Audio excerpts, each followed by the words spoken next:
ku danna subscribe domin samun sababbin shirye-shiryenmu a cikin sauƙi.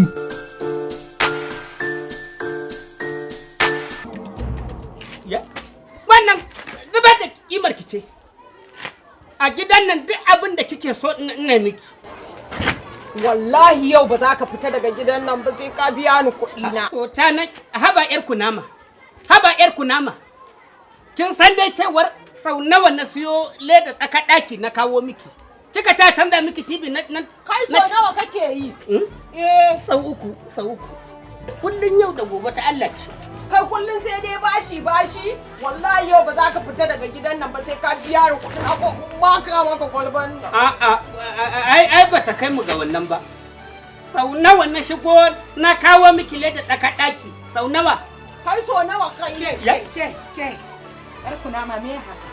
Ke me yasa baki rabuwa daga kin ɗibi kayan watsa-watsan nan shikenan sai ki ruwa. Ya mata dai hajiyan daɗi. Zai biya shi. Ni fa babban abin da na tsana a cikin shaka-shakan zunubi. Ina bakin cikin in ga 'yan shaye-shaye. Ƙwarai. Kin ga daga shaye-shayen nan?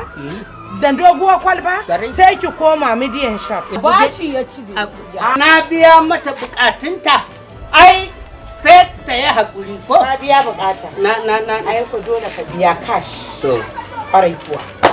To ashe hura wuta kika zo. Ai miji nake zuwa. Kai yanzu saboda kin Allah. Harkar saban Allah kuma a ce akwai bashi. Kana yi fa za a rubuta.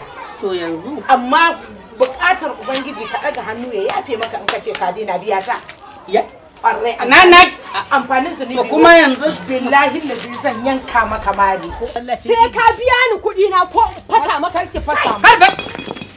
Allah! Ya kaya ga mai kaya. Yar kunama. Kaɗan kenan daga tukuicin bari. Yar kunama ba a yi mun naɗin sarauta ba kika yi mun alkyabba. Saura janjami da kandiri. To billahi lillahi.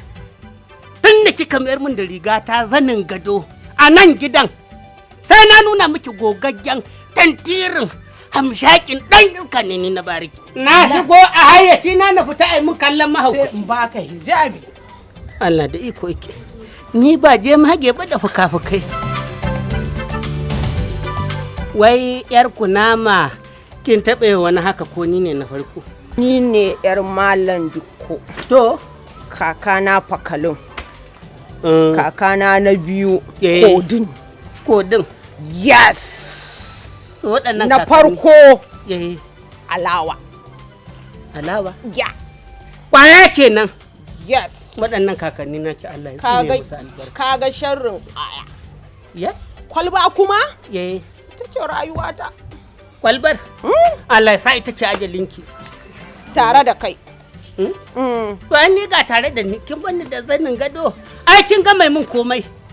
Yanzu kurin fa sake dan ne ma sa na zama mace.